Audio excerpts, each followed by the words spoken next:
샬롬 삼국지 9권 세 번째. 조금도 감추고 꺼리는 게 없는 대답이었다. 그 솔직한 대답에 조비도 황건을 믿었다. 기꺼이 그를 받아들이고 진남 장군을 내렸다. 그러나 황건은 굳이 벼슬을 마다하고 받으려 들지 않았다. 그게 촉에 대한 의리 때문인 걸로 본 신하 하나가 조비에게 나가 말했다. 촉에서 돌아온 세작의 말을 들으니 촉주는 황건의 가솔들을 모조리 죽이려 하고 있다 합니다. 하지만 황건은 조금도 걱정하는 기색이 아니었다. 신과 촉주는 마음으로 믿어온 사이옵니다. 제가 비록 폐하께 항복하였으나 이게 저의 본 마음이 아닌 줄 알 것인즉 결코 신의 가솔들을 함부로 죽이지는 않을 겁니다. 그렇게 잘라 말했다. 조비도 고개를 끄덕이며 오히려 그런 황건을 무겁게 여겼다. 그러나 충의를 내세우는 뒷사람은 그렇지가 못했다. 시를 지어 황건을 꾸짖었다.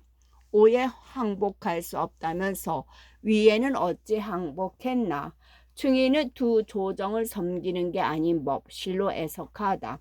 황건은 한번 죽음을 아꼈네. 춘추의 글 쓰는 법 어찌 가벼이 보리. 한편 조비는 촉과 오와의 싸움이 스스로 예측한 대로 맞아가자 슬며t 난 생각이 이렇다. 가만히 가우를 불러 물었다. 짐은 이제 전하를 통일하고자 하는데 먼저 촉을 져야 하겠소? 오를 져야 하겠소? 가우가 잠시 생각하다 고개를 저으며 말했다. 유비는 영웅의 재질이 있고 제갈량은 안에서 나라를 잘 다스리고 있습니다.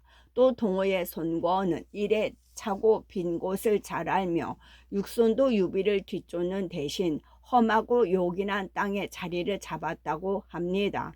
거기다가 강과 호수를 건너 있으니 옷 또한 급히 도모하기 어려울 겁니다. 또 신이 보기에 우리 장수들 중에는 유비나 손권과 맞설 만한 장수가 없고 설령 폐하께서 몸소 나신다고 해도 반드시 모든 게 갖추어진 것이라고는 할 수 없습니다.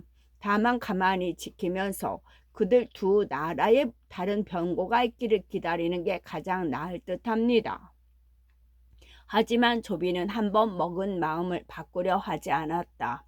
짐은 이미 세 갈래 대병을 보내 동호를 치게 하였소. 이기지 못할 까닭이 어디 있겠소이까. 그렇게 반문하며 고집대로 밀고 나가려 했다. 마침 그 자리에 있던 상서 유엽이 가우를 편들어 말했다. 요사이 동호는 육손이 촉에 70만 대군을 접으순 뒤라 아래 위가 한마음이 되어 있습니다. 거기다가 동호는 또 강과 호수를 끼고 있어 갑작스레 뒤엎기 어렵습니다. 꽤가 많은 육손도 반드시 우리에 대한 준비를 해두었을 겁니다. 경은 전에는 내게 오를 치라고 권하더니 이제는 오히려 말리는구려. 그게 무슨 까닭이오? 조비가 알 수 없다는 듯 유엽을 보고 물었다. 유엽이 대답했다. 때가 같지 아니합니다. 그때는 동호가 여러 차례 촉에 패한 뒤라 기세가 꺾여 있었지요. 들이치면 이길 수도 있었던 겁니다. 그러나 이제 동호는 촉을 완전히 쳐부어서 기세가 100배나 올라 있습니다. 쳐들어 간다고 될 일이 아닙니다. 그래도 조비는 뜻을 바꾸려 들지 않았다. 짐의 뜻은 이미 결정되었다. 경들은 다시 여러 소리 말라. 그렇게 말하고는 몸소 어림군을 이끌고 조인, 조휴, 조진의 세 갈래 병마를 뒷받침해 주러 나섰다. 그때 마침 초마가 급히 달려와 알렸다. 동호는 이미 우리를 맞을 채비가 갖추어져 있었습니다. 여범은 군사를 이끌고 조휴를 막아섰으며 제갈그는 남군에서 조친을 맡고 있습니다. 또 주하는 군사를 이끌고 유수로 나와 조인에게 맞서고 있습니다. 유엽이 거기 이어 다시 조비를 일깨웠다. 그것 보십시오. 이미 제비가 갖춰져 있다고 하지 않습니까? 폐하께서 가셔도 얻을 게 없을까 두렵습니다. 그러나 조비는 끝내 그 말을 들어주지 않고 장졸들과 더불어 오를 지러 떠났다. 그때 조인과 맞서고 있던 오의 장수 주한은 나이 겨우 27이었으나 담력이 세고 지략이 많았다. 손권은 몹시 그를 아껴 특히 그에게 유수를 맡겼다. 주한은 조인이 대군을 이끌고 와 유수에 앞서 선계부터 먼저 뺏으려 함을 듣고 군사를 모두 선계로 보냈다. 유수성을 지키기 위해 남긴 것은 겨우 5,000기 남짓이었다. 그런데 다시 문득 소식이 왔다. 조인이 대장 상조에게 영을 내려 제갈건 왕상과 더불어 정병 5만을 이끌고 유수성을 치려했다고 합니다. 지금 상조가 이끄는 군사들이 이리로 밀려들고 있습니다. 그 뜻밖의 소식에 성안의 장졸들은 모두 두려운 기색을 감추지 못했다. 주한이 칼을 빼들고 소리쳤다. 이기고 지는 것은 장수에게 달려있지 군사들의 머릿수에 달린 것은 아니다. 병법에 이르기를 바깥에서 쳐들어오는 군사는 배가 되고 안에서 지키는 군사는 그 절반이라도 오히려 안에서 지키는 군사가 바깥에서 쳐들어오는 군사를 이길 수 있다 했다. 지금 조이는 천리를 달려와 그 입말을 지치고 고단하다.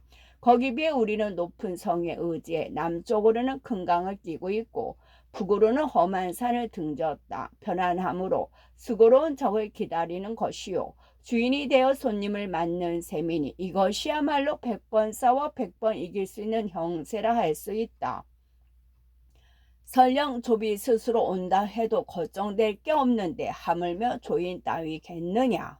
주한은 그렇게 장졸들의 기운을 돋궈놓고 다시 영을 내렸다. 모든 군사들은 깃발을 뉘어놓고 북소리를 내지 말라. 마치 아무도 지키지 않는 성처럼 보이게 하라. 이에 군사들은 모두 그대로 따랐다. 이윽고 의의 장수 상조가 정병을 이끌고 유수성에 이르렀다. 가만히 보니 성벽 위에 인마가 없는 게 아무도 지키지 않는 성 같았다. 상조는 마음을 놓고 급히 군사를 몰아 성으로 달려갔다. 그런데 위군의 성벽 근처에 이르렀을 때였다. 갑자기 한 소리 포향이 울리더니 깃발이 일제히 세워지며 칼을 비껴든 주한이 앞장서 말을 물고 달려나왔다. 주한은 똑바로 상조를 덮쳐 놀란 상조를 더 새 합에 베어버렸다. 적장이 한 칼에 도망나 말에서 떨어지는 걸 본 오병들은 힘이 났다. 엄청난 기세로 밀어붙이니 위병은 그대로 뭉그러졌다. 주한의 대승이었다. 위병은 그 한바탕 싸움에 수많은 시체만 남겨놓고 멀리 달아나 버렸다. 대군을 이끌고 뒤따라오던 조인도 성하지 못했다. 선계에서 소식을 듣고 달려나온 오병을 만나 그 또한 대패했다. 수많은 군사만 잃고 위주에게로 쫓겨가 그 경위를 말하니 조비도 오병의 만만찮은 채비에 크게 놀랐다. 이를 어찌하면 좋겠는가. 조비가 장수들을 돌아보며 어두운 얼굴로 물었다. 장수들이 이런저런 의견을 내놓았으나 하나도 신통한 게 없어 의논만 요란스러운데 다시 급한 소식이 왔다. 조진과 하우상이 남군을 에워쌌으나 안에는 육손의 복병이 있었고 바깥에는 제갈근의 복병이 있었습니다. 그 두 곳 복병이 앞뒤에서 한꺼번에 들이치는 바람에 거기서도 우리 편이 대패했다고 합니다. 하지만 나쁜 소식은 그것으로 그치지 않았다. 다시 나는 듯 단마가 달려와 알렸다. 조유도 여범에게 여지없이 패했습니다. 결국 세 갈래 군마가 모조리 참패해 버린 셈이었다. 그제서야 조비가 한탄했다. 짐이 가후와 유엽의 말을 듣지 않았다가 과연 이렇게 패했구나. 거기다가 때는 더위가 한참인 여름이었다. 병이 크게 번져 군사들은 열에 17이 병으로 쓰러졌다. 이에 조비는 하는 수 없이 군사를 낙양으로 되돌렸다. 아무것도 얻은 것 없이 오와의 화침만 산산조각이 나고 말았다. 한편 백제성에 있던 선주는 병이 들어 영안궁에 누웠다. 그러나 늙은 탓인지 여러 가지 약을 써도 병은 낫지 않고 차차 깊어갈 뿐이었다. 장무 3년 여름 선주는 마침내 병이 온몸에 퍼져 일어나기 어려움을 알았다. 먼저 죽은 관장 두 아우를 생각하고 슬피우니 그 때문에 병은 더욱 심해졌다. 두 눈이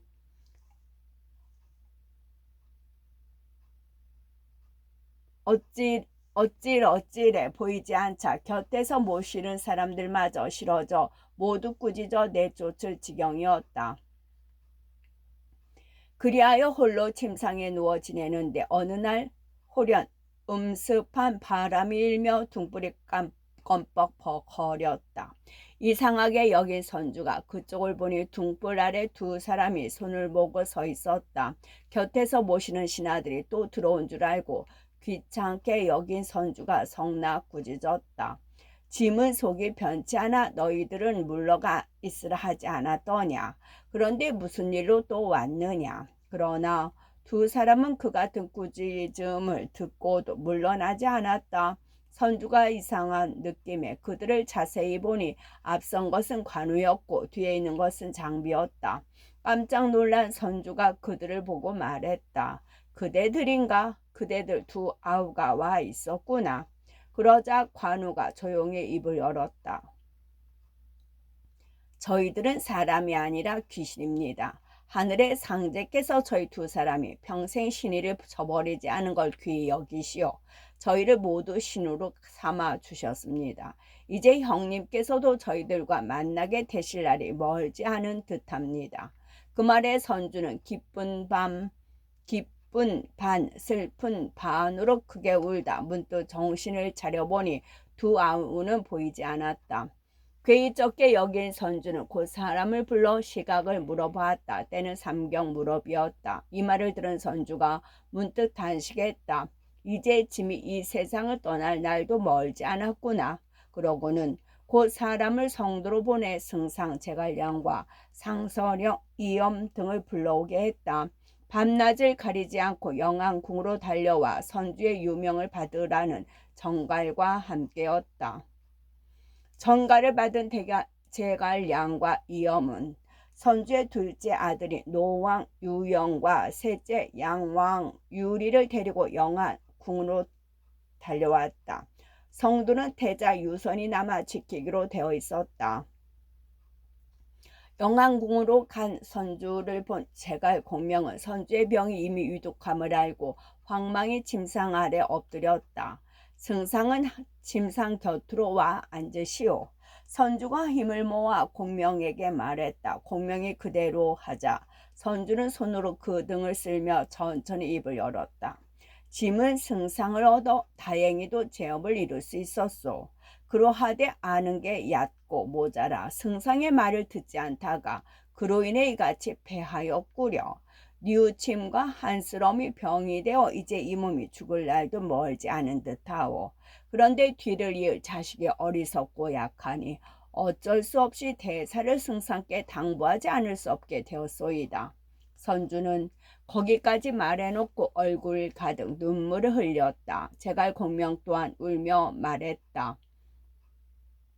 바라건대 폐하께서는 용체를 잘 보존하시오. 천하의 바람을 저버림이 없도록 하옵소서. 그때 선주가 무슨 생각에서인지 좌우를 흘낏 보더니 마량의 아우 마속을 밖으로 나가게 한 뒤 공명에게 물었다. 승상께서는 저 마속의 재주를 어떻게 보시오? 저 사람 또한 당세의 영재라 봅니다. 공명이 평소 믿는 대로 대답했다. 선주가 무겁게 고개를 가로저었다. 그렇지 않소. 짐이 보기에 마속은 그 말이 실제보다 지나친 듯하오. 크게 써서는 안 될 사람이니 승상께서는 마땅히 깊이 살펴 쓰도록 하시오. 그렇게 말하고는 다시 여러 신하들을 모두 방 안으로 불러들이게 했다. 선주는 여럿 앞에서 마지막 힘을 짜내 붓을 들어 유조를 썼다. 그리고 그걸 공명에게 건네주면서 단식하듯 말했다. 짐은 글 읽기를 즐겨 하지는 않았으나 큰 줄거리는 대강 알고 있소. 성인께서 이르시기를 새는 죽을 때 그 소리가 슬프고 사람은 죽을 때 말이 착하다 했으니 죽음을 앞두고 하는 짐의 말을 가볍게 마시오. 짐은 경과 더불어 역적 조조를 처없애고 함께 한시를 떠받치려 했으나 불행히도 도중에서 헤어지게 되었소. 번거롭게 승상께 태자선을 부탁하는 바이니 부디 짐의 말을 늘 하는 소리로 여기지 않기 바라오. 모든 일을 승상께서 옳게 가르치고 이끌어 주시오. 공명이 땅에 엎드려 울며 말했다. 폐하께서는 잠시 용체를 편히 쉬게 하시옵소서. 저희들은 개나 말의 스고름을 마다 않고 이래 폐하께서 저희를 알아봐준 은혜에 보답하겠습니다. 그러나 선주는 내시를 시켜 공명을 일으키게 한 뒤 한 손으로는 눈물을 훔치고 한 손으로는 공명의 손을 잡으며 문득 처량한 소리로 말했다. 짐은 이제 죽어가는 몸이니 무얼거리겠소. 가슴속에 묻어둔 얘기가 있는데 들어보시겠소.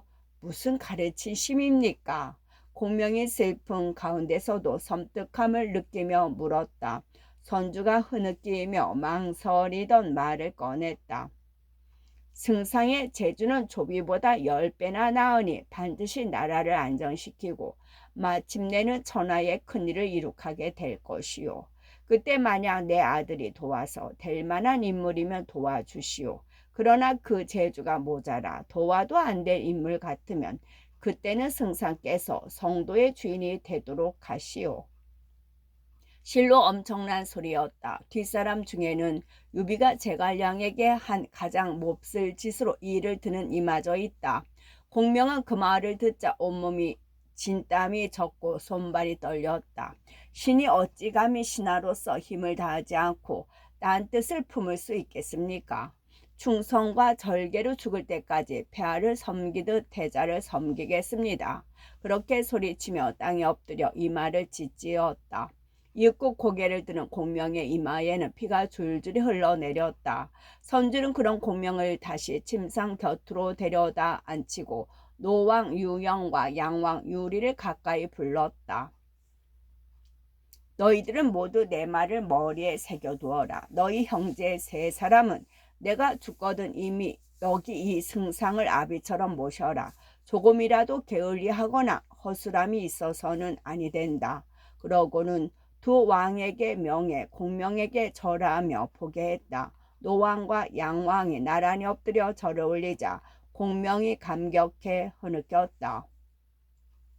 신이 설령 창자와 고를 땅바닥에 쏟으며 죽게 된다 한들 어찌 이같이 나를 높게 보여준 은혜에 보답하지 않을 수 있겠습니까? 그런데 여기서 다시 한번 선명히 대비되는 것은 조조와 유비의 사람 쓰는 법이다. 조조는 사마의가 남다른 재주를 지녔음을 알자 낭고 똑바로 앉은 채 고개를 돌려 등 뒤로 볼 수 있는 사람의 상의를 하여 무겁게 쓰지 않았다. 그 때문에 사마의는 조조가 살아있을 때는 불우했으나 조비에게 증용되면서 끝내는 위를 찬탈하고 만다. 거기에 비해 유비는 오히려 먼저 공명에게 나라를 내놓음으로써 죽은 뒤까지 공명을 은혜와 의리로 묶어놓을 수 있었던 것은 아닌지. 선주의 당부는 공명 한 사람에게 그치지 않았다.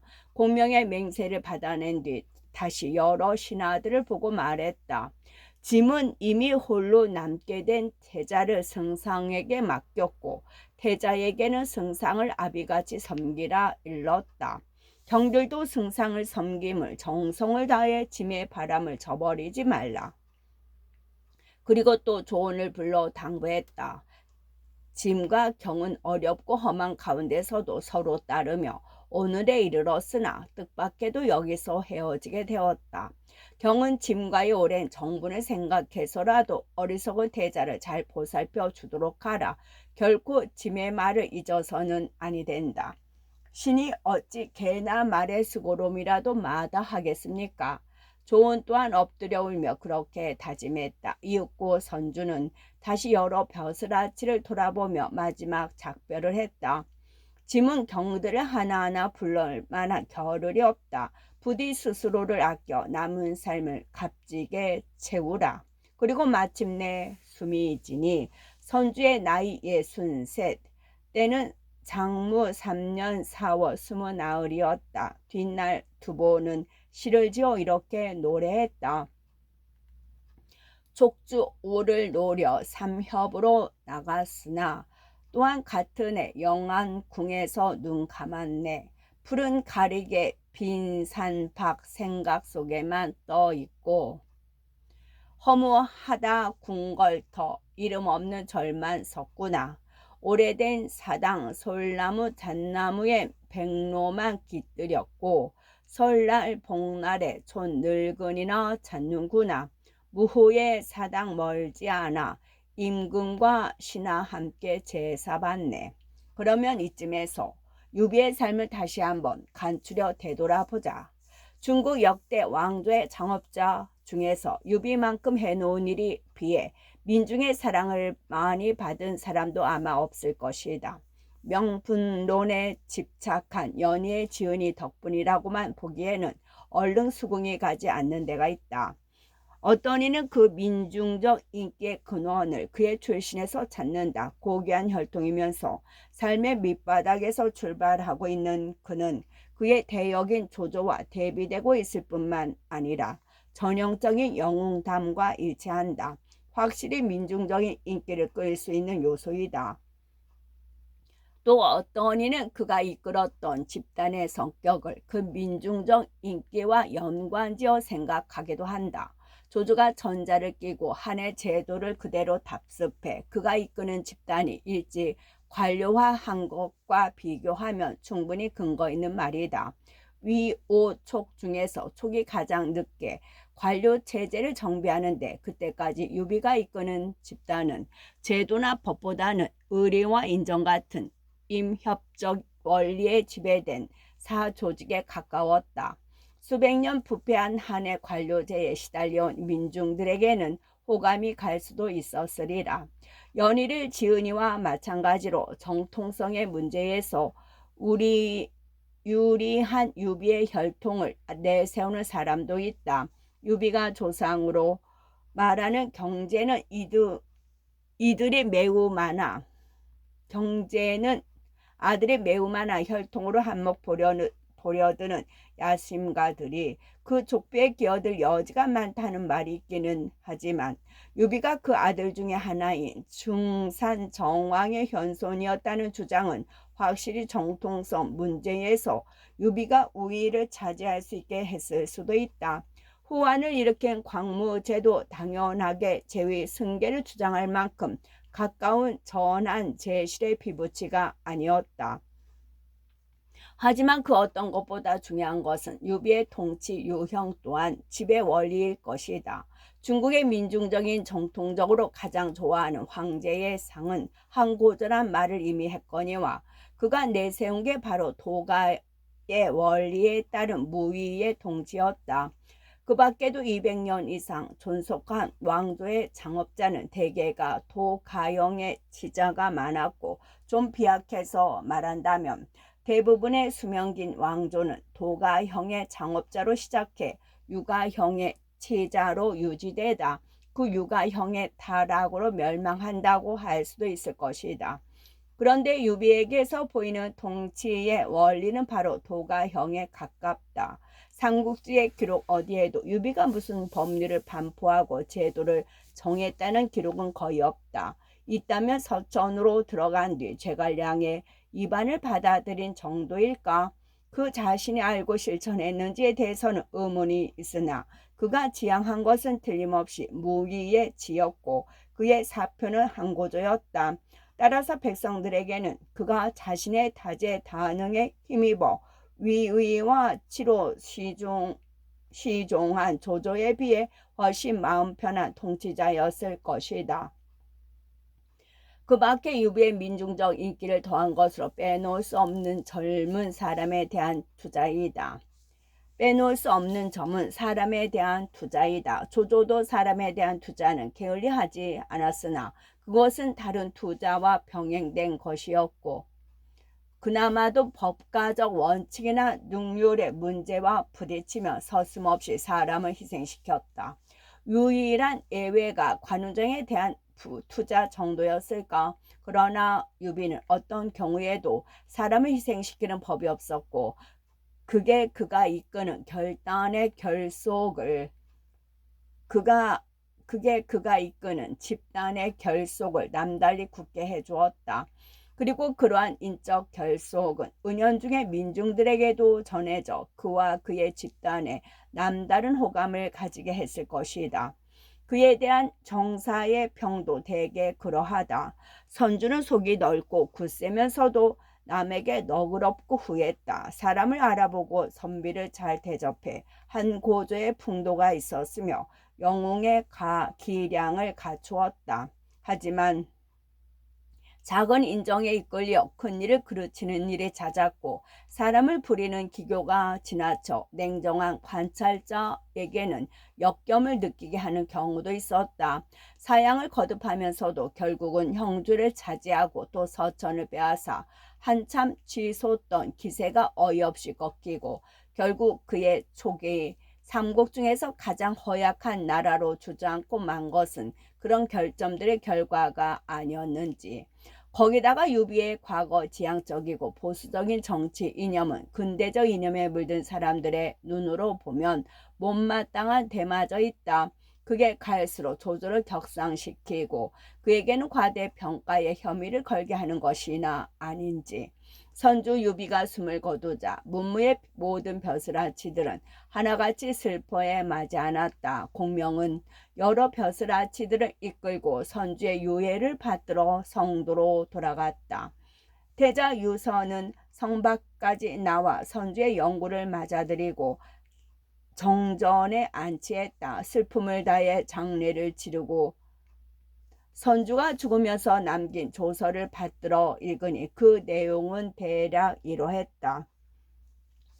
짐이 처음 얻은 병은 다만 하리뿐이었으나 뒤에 다시 여러 가지 병이 보태어 끝내는 일어나지 못하게 되었다.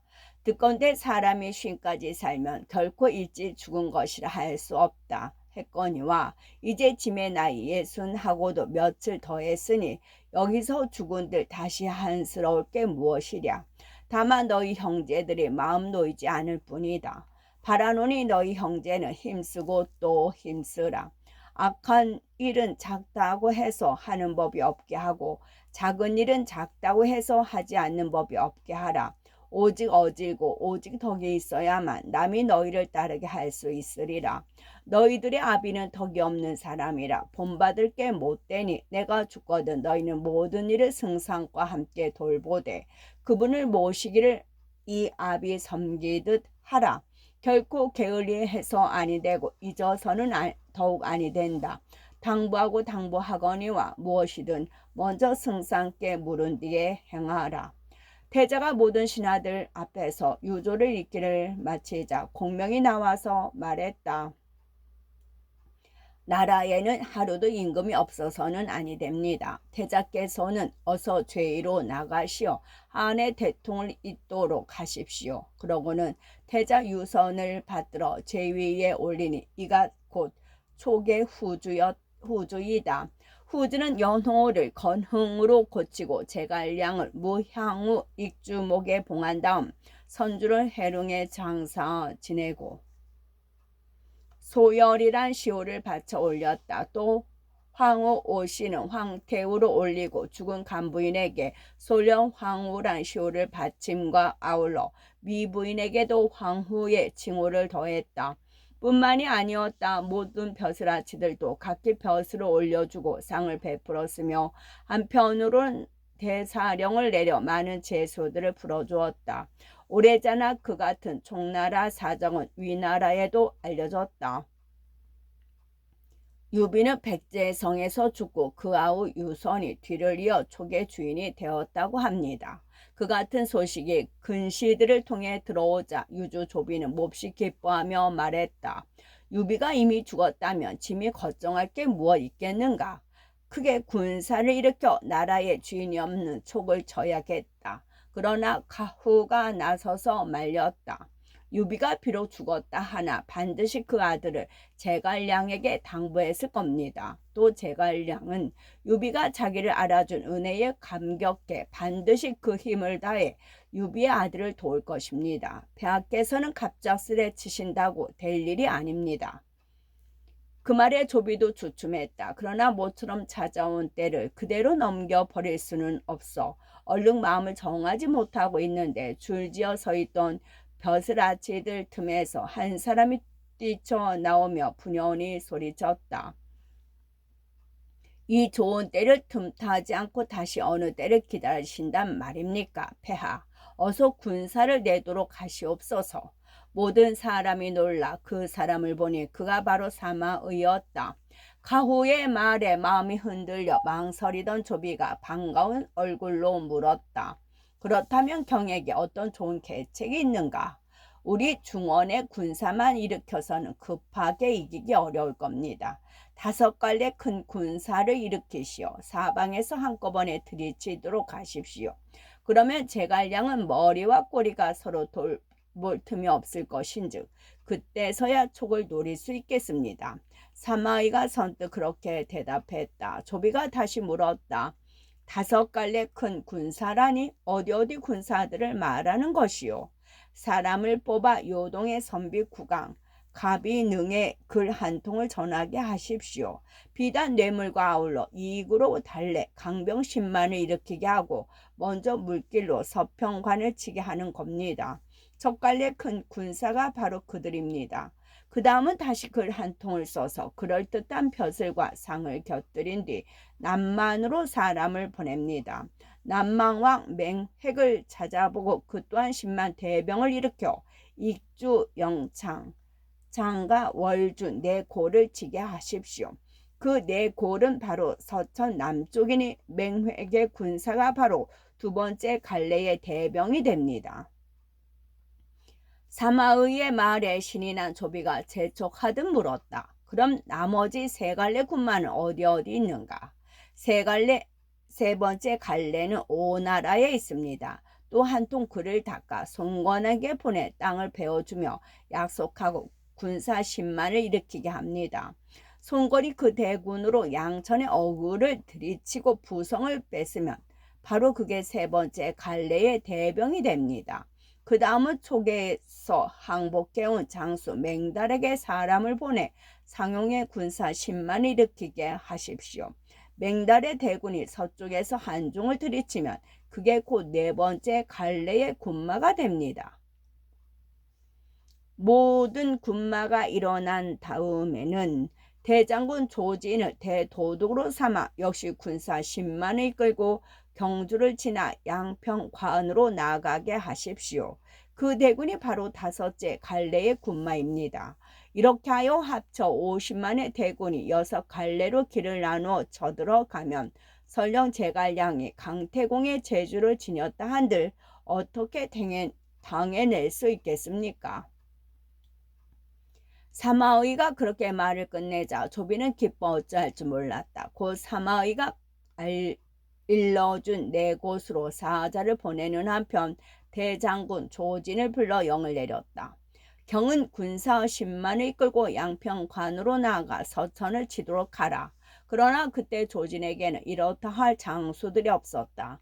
장유를 비롯한 오래된 장수들은 모두가 열후에 봉해져 기주, 서주, 청주 및 합비 같은 곳에 가 있었다.